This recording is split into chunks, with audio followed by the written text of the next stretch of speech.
इस कहानी में बताया जाता है कि सालों पहले हमारी दुनिया के नीचे एक दुनिया थी, आम नहीं बल्कि जादुई दुनिया। ये दुनियाएं एक दूसरे के साथ जुड़ी हुई थी। एक को ऊपर की दुनिया जबकि दूसरी को नीचे की दुनिया कहा जाता था। एक राजा था जो बड़ी आराम सुकून से दोनों दुनियाओं पर राज करता था, लेकिन वो अक्सर चीजों को इमेजिनेशन में सोचता था, यानी कि ख्यालों में। जो चीजें होती भी नहीं थी वो उन्हें अपने हिसाब से सोचता था, क्योंकि ऐसे उसी खुशियाँ मिलती थी। लेकिन फिर एक दिन राजा को बहुत बड़ा दुख मिला, जिसकी वजह से उसने बहुत परेशानी ले ली और वो अपना ये दोनों दुनियाओं का राज नहीं संभाल पाया, जिस वजह से ये आपस में अलग होने लगी। अब जो नीचे की दुनिया है, जादुई दुनिया, उसने भी राजा का दुख दर्द महसूस करके अपने अंदर समाना शुरू कर दिया, जिस वजह से यहाँ एक काला साया पैदा हो गया जो फैलता फैलता बहुत ज्यादा बढ़ गया और वो बन गया एक मॉन्स्टर जिसका नाम श्राउड था। उसने इस दुनिया को फिर बर्बाद कर दिया, अपनी तरह इस जादुई दुनिया को भी काली दुनिया बना दिया और हमेशा से उसे हमारी दुनिया से अलग कर दिया। इसके बाद कहानी प्रेजेंट टाइम यानी मौजूदा वक्त आज के वक्त में आ जाती है, जहाँ पर पीटर नाम का एक छोटा लड़का अपनी मॉम डैड और बहन के साथ नए घर में जा रहा था। यहाँ हमने नोटिस किया कि पीटर हमेशा घबराया हुआ रहता है, क्योंकि आसपास की चीजों से उसे बहुत डर लगा करता था। वजह ये भी है कि वो छोटी से छोटी चीज को भी बहुत ज्यादा ही इमेजिन कर लेता, सोचता था, जो चीज उसकी परेशानी की वजह बनती। रही बात पीटर की बहन की, वो अपने भाई से बिल्कुल अलग थी, हर वक्त खुश रहने वाली और कभी भी बुरा नहीं, हमेशा अच्छा सोचने वाली, इमेजिनेशंस में तो बिल्कुल ना रहने वाली बल्कि हर चीज को पॉजिटिव लेने वाली। अब ये लोग यहाँ सामान शिफ्ट करके रहना शुरू कर देते हैं। अगले दिन पीटर की बहन खेलते खेलते एक जनरल स्टोर में चली गई, तब उसके पीछे पीछे वो भी चला जाता है। इस स्टोर में बहुत ही अलग अजीब तरह की पुरानी चीजें पड़ी हुई थी, जो कीमती भी लग रही थी। पर इन सब में पीटर को एक पजल क्यूब बहुत पसंद आ जाता है, यानी एक ऐसा क्यूब जिस पर पहेली को सुलझाना था। अब वो जादुई क्यूब था। ये चीज पीटर को पता नहीं चल पाती और वो उसे खरीद कर घर ले आया। रात को पीटर जब सोने जा रहा था तो उसकी मोम उसे एक कंपास तोहफे के तौर पर देती है, जो दरअसल रास्तों के बारे में बताने के लिए होता है। उसकी मोम ने बताया कि ये तुम्हारे दादाजी का था, उन्होंने कहा था कि ये पीटर को गिफ्ट कर देना जब वो थोड़ा बड़ा हो जाए। तो अब वो इस कंपास को लेकर अपने कमरे में आ जाता है और उस क्यूब की पजल यानी पहेली को सुलझाने लगता है। इतनी ही देर में यहाँ उसकी बहन आ गई, जो पीटर से वो पजल क्यूब मांगती है कि तुम भी मुझे दे दो और बदले में मुझसे कुछ सिक्के ले लो। वो सिक्का निकाल कर पीटर को देने ही लगी थी कि तभी एक सिक्का फर्श के छेद से नीचे जाके गिरता है, क्योंकि वो फर्श लकड़ी का था। अब जैसे ही पीटर उस सिक्के को उठाने जाता है, उस छेद में वो किसी जानवर की बड़ी सी आंख को देखता है, जिससे वो काफी घबरा गया। वो झट से नीचे हट जाता है। इससे पहले कुछ समझ पाता उसका कमरा टूटना शुरू हो गया, दीवारों पर दरारें आने लगी और फर्श भी टूटना शुरू हो जाता है और अगले ही पल कमरे का सारा सामान भी हवा में उड़ना शुरू हो गया, यहाँ तक कि बेड भी जिस पर उसकी बहन बैठी हुई थी। और फिर तभी इनका सामान और बेड नीचे की तरफ गिरना शुरू हो जाते हैं। तब तक कूदकर पीटर भी बेड पर आ गया था। असल में पीटर की पजल को सुलझाने की वजह से एक रास्ता खुल गया था, जिसके जरिए ये लोग यहाँ इतने नीचे आ गए थे, जो असल में सालों पहले वाली वही नीचे वाली दुनिया थी। जैसे बेड आगे गिरा तभी यहाँ पर बहुत सारे अजीब तरह के क्रिएचर्स आ जाते हैं और बेड को घसीट कर इन्हें यहाँ से ले जाने लगे। दरअसल वो इन दोनों की जान बचाने के लिए सब कह रही थी, क्योंकि यहाँ का जो मॉन्स्टर था श्राउड, उसे इनके यहाँ आने का पता चल गया था, जो अब कभी भी इन्हें मारने के लिए यहाँ आ सकता था। अभी सारे क्रिएचर्स इन्हें जैसे तैसे दूसरी जगह पर ले आए, फिर पुल से गुजरकर उस पार आ जाते हैं। ऐसा करने के बाद वो इस पुल को ही तोड़ देते हैं, ताकि मॉन्स्टर इनके पीछे यहाँ न आ जाए। और अभी सारे क्रिएचर्स इन दोनों को एक केव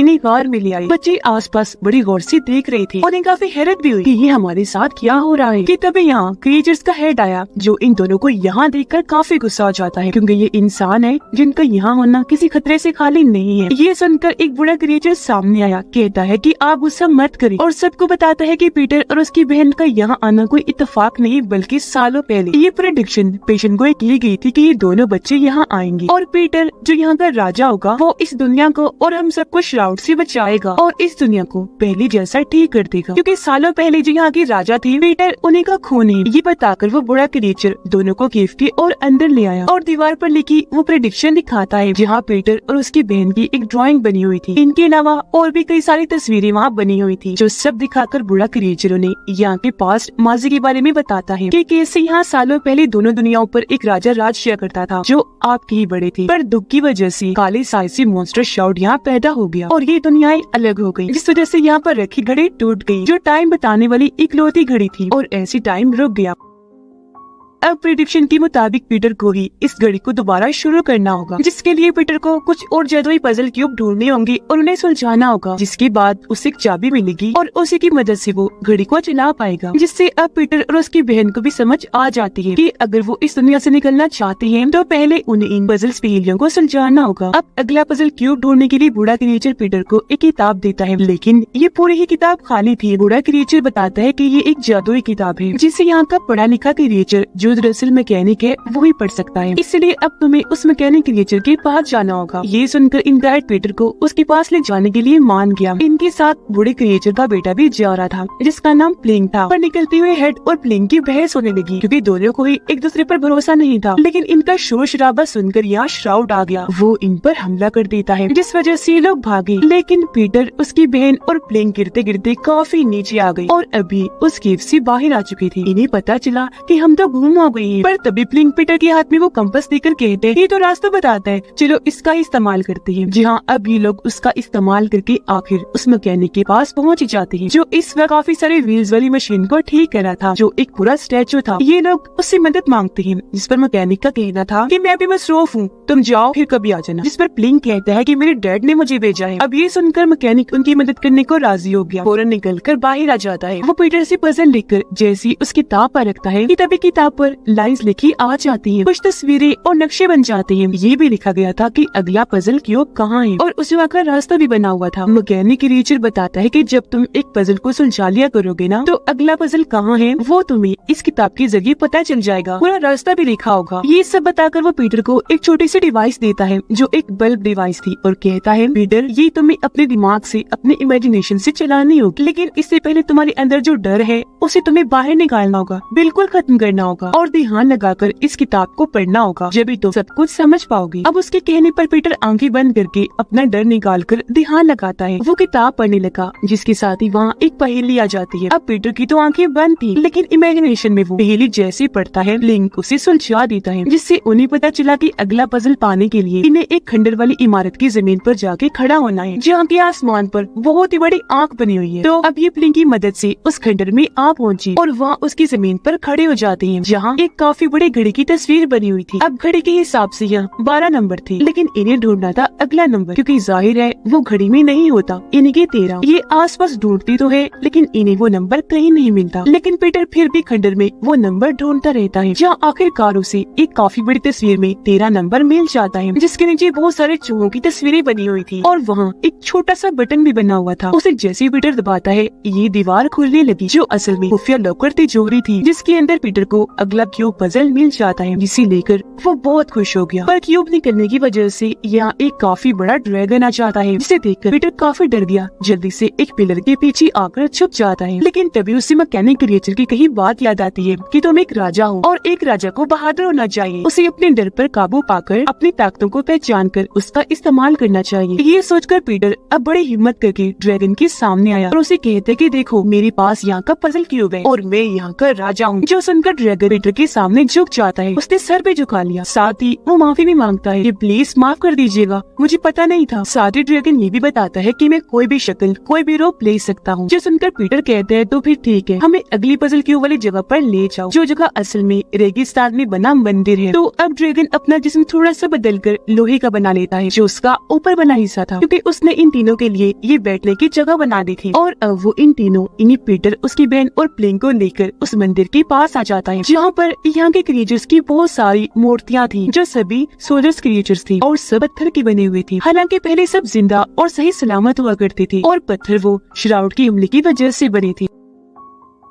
अब ये लोग मंदिर के अंदर आ जाते हैं जहाँ इन्हें 2 सर वाला कछुआ मिलता है जो असल में थे तो 2 लेकिन आपस में जुड़े हुए थे। इन्हें पता था कि पीटर यहाँ का राजा है तो ये उससे बातें करने लगते हैं, पर वो इन पर गुस्सा करने लगता है कि तुम इतना क्यों बोल रहे हो, मेरा टाइम बर्बाद ना करो, मुझे पजल ढूंढना है। अब उसका ये बर्ताव पीटर की बहन को पसंद नहीं आया, वो उसे ऐसा करने से मना कर रही थी, पर इस बात को लेकर इन बहन भाइयों की बहस हो गई। तब उसकी बहन नाराज होकर वहाँ से बाहर आ जाती है। उसके बाद पीटर मंदिर को हर तरफ से देखने लगा जहाँ पर बहुत सारी तस्वीरें बनी हुई थी। एक दीवार पर ऊपर से नीचे 4-5 पत्थर थे और कुछ तस्वीरें उन पर भी बनी हुई थी। अब की जो पहेली थी वो एक कोड में थी। उन कोड्स के मुताबिक पीटर उन पत्थरों को हाथ लगाकर मोड़ देता है। अब ऐसे उसने सारे पत्थर घुमा दिए और ये पहेली उसने हल कर ली। ऐसा होते ही ये दीवार खुलने लगी, क्योंकि ये भी एक खुफिया रास्ता था जिसके अंदर उसे अगला पजल क्यूब मिल जाता है। अब इससे पहले वो इस क्यूब को किताब पर रखता, अगले पजल क्यूब का पता लगाने के लिए बाहर से उसे अपनी बहन के चिल्लाने की आवाजें आने लगी। ये जब बाहर चेक करने गया तो देखता है कि श्राउड की आर्मी ने उसकी बहन और ड्रैगन को पकड़ लिया है, जो बहुत बड़ी आर्मी थी और ये सब रोबोट मशीन थी। आर्मी का लीडर पीटर को कहता है कि चुपचाप ये पजल क्यूब हमारे हवाले कर दो, पर पीटर ने साफ साफ मना कर दिया कि नहीं, और वैसे भी मेरा ये काम अभी अधूरा है, मैं सारे पजल नहीं ढूंढ पाया। अब इनकार सुनकर लीडर को गुस्सा आ गया, इसीलिए वो पीटर को मारने लगा और अपने लोगों को भी कहकर इन पर हमला करवा देता है। ये देखकर ड्रैगन को भी काफी गुस्सा आ गया और अब वो अपनी ताकत की मदद से अपना साइज बहुत बड़ा कर लेता है और अब वो इन सोल्जर्स को मारने लगा। उसका साइज इतना बड़ा था कि ये सब उसके सामने बच्चे लग रहे थे और वो चींटियों की तरह इन्हें मसलता गया और यहाँ इनकी काफी बड़ी लड़ाई छिड़ गई। तो पीटर यहाँ अपना दिमाग लगाता है, वो मैकेनिक की दी हुई डिवाइस की मदद से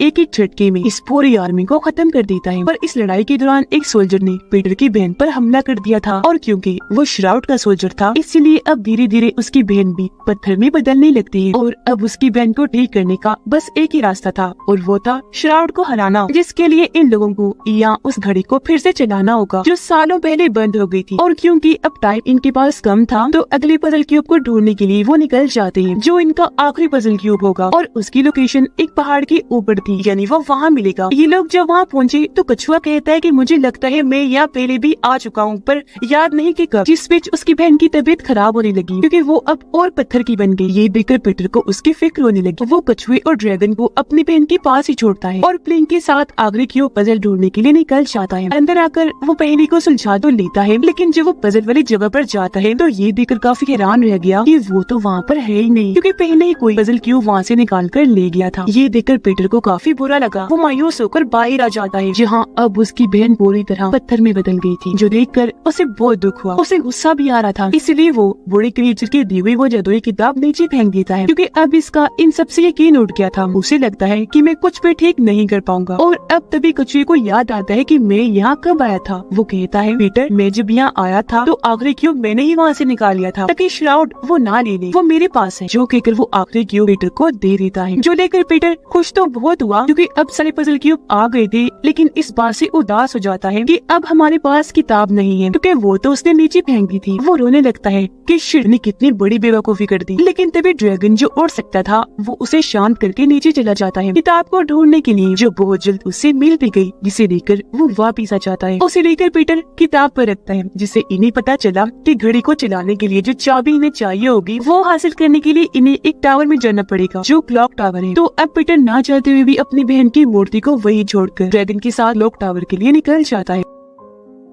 ये जब अंदर गई तो देखती है कि वहाँ बहुत सारे बड़े बड़े जादुई ग्लव्स इन्हीं दस्ताने थे जो टावर की हिफाजत कर रही थी और राजा के अलावा और किसी को भी आगे जाने नहीं दिया करते थे। अब जैसे पीटर और उसके साथी आगे बढ़ने लगे, ग्लव्स उन्हें रोक लेते हैं, जिस पर ड्रैगन कहते हैं कि तुम हमें मत रोको, जाने दो, क्योंकि पीटर ही अगला राजा है। ग्लव्स कहते हैं, अच्छा तो ये बात है, ठीक है मान लेते हैं, लेकिन अगर पीटर राजा है तो इसे अपनी ताकतें दिखानी होंगी। अब ये सुनकर पीटर सोच भी पड़ गया कि क्या करूँ, क्योंकि जाहिर है उसके पास कोई खास ताकतें नहीं थी, लेकिन हाथ और उंगलियों वाली एक गेम थी जिसमें वो काफी माहिर था। तो वो उसे ही खेलने के लिए ग्लव्स को चैलेंज करता है। ये अब गेम खेलती है जिसमें पीटर जीत गया और इस बार से ग्लव्स को काफी गुस्सा आ गया कि हम क्यों हार गए और अब वो पीटर पर हमला करने लगी, जो देखकर उसे वही बल्ब डिवाइस याद आई जो उसे मैकेनिक ने दी थी। पीटर उसे हुक्म देता है कि इन सब पर हमला करके इनकी तोड़ फोड़ कर दो, इन्हें तबाह बर्बाद कर दो। जो हुक्म लेकर बल्ब डिवाइस ऐसे ही करती है, वो बारी बारी ग्लव्स पर हमला करके उन्हें तोड़ देती है। वो कई टुकड़ों में टूट गई और ऐसे ही सब बर्बाद हो जाती है, जिसके बाद अब पीटर सभी पजल क्यूब्स की मदद से घड़ी की चाबी हासिल कर लेता है। लेकिन तभी प्लेन भी बदलकर पत्थर बन जाता है, जिससे पीटर को यहाँ समझ लग गई कि श्राउड और कोई नहीं बल्कि ड्रैगन है, जो इतने वक्त से चाबी हासिल करने के लिए पीटर का साथ दे रहा था। हर जगह उसके साथ था वो श्राउड, लेकिन ड्रैगन के रूप में। और अब क्योंकि उसका असली चेहरा सामने आ गया था, इसीलिए वो ड्रैगन से बदलकर अपने असली श्राउड मॉन्स्टर वाले रूप में आ जाता है। उसके पास जिस्म को बखेरने की ताकत थी, जिसकी मदद से वो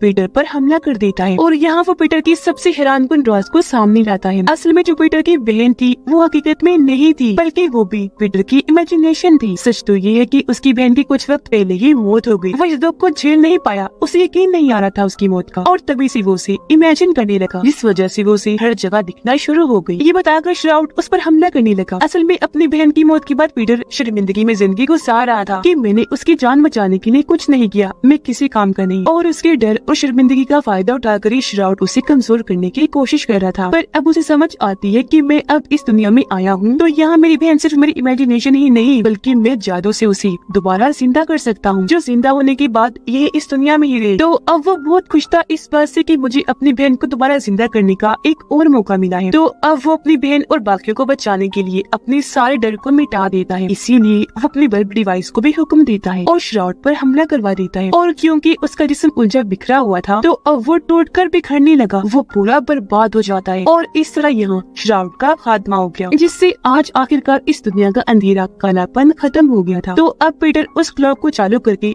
दोबारा शुरू कर देता है। घड़ी जैसे चली ये जादुई दुनिया दोबारा पहले जैसे ठीक हो गई। यहाँ पर से रोशनियां छाने लगी, चीजें चलना शुरू हो गई, और पीटर की बहन और बाकी क्रिएचर्स जो पत्थर के बने हुए थे वो भी दोबारा से ठीक हो जाती हैं। और अब उसकी बहन इसी दुनिया की बन जाती है। उसे देखकर पीटर बहुत खुश हो गया। अब क्योंकि ये सब ठीक करने में पीटर का हाथ था, इसीलिए उसे इज्जत के तौर पर ताज पहना दिया जाता है। पर वो ताज उतारकर अपनी बहन को ही पहना देता है, ये कहकर कि तुम इस दुनिया की हो तो इस पर तुम्हारा हक है। और अब वो सबको अलविदा कहकर वापस अपनी दुनिया में आ गया, जहाँ उसका कमरा जो टूट गया था वो भी अब बिल्कुल ठीक हो जाता है। नींद से उठने के बाद वो ये सब कुछ अपने डैड को बताता है, यानी कि शुरू से अब तक जो हमने देखा वो उसकी इमेजिनेशन थी, और उसकी इमेजिनेशन में ही नीचे वाली दुनिया फिर से बन गई थी, जहाँ उसकी बहन जिंदा है, जो वो हमेशा चाहता था अपनी बहन को जिंदा देखना, और अब वो उससे वही अपनी इमेजिनेशन में ही मिल सकता था। और यहाँ हमें ये भी पता चला कि शुरुआत में जो राजा थे वो भी नीचे और ऊपर की दुनिया को इमेजिन करते थे, जिनकी परेशानी से घड़ी रुकने से वो दुनिया रुक गई, जो बाद में आकर उनकी ये नस्ल के बच्चे पीटर ने दोबारा ठीक कर दी। क्योंकि जैसा कि मैंने आपको बताया पीटर उनका ही खून था, उनकी नस्ल का था। और अब हम पीटर की इमेजिनेशन में नीचे की दुनिया देखते हैं, जहाँ की रानी अब उसकी बहन बन चुकी थी। और इसी के साथ ये फिल्म इधर ही खत्म हो जाती है।